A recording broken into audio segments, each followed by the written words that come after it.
நீதிமொழிகள் 25:28 தன் ஆவியை அடக்காத மனுஷன் மதில் இடிந்த பாழான பட்டணம் போல் இருக்கிறான்.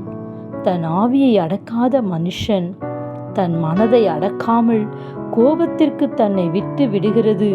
எத்தனையோ குடும்பத்தின் நபர்கள் கோபத்தை அடக்க முடியாமல் அதற்கு விட்டுவிட்டு பல இழப்புகளை சந்தித்து வருகிறார்கள்.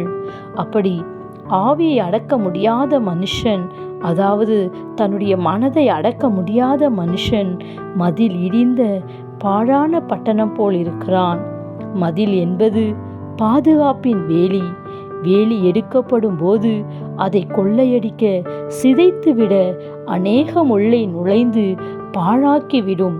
அதுபோல நமக்குள்ளே எழும்புகிற கோபம் போன்ற பலவித சுபாவங்களை நாம் அடக்காவிட்டால் அது நம்மை பாழாக்கிவிடும். பொல்லாதவளை குறித்து எரிச்சல் ஆகாதே, துன்மார்க்கர் மேலே பொறாமை கொள்ளாதே. Have a nice day. God bless you.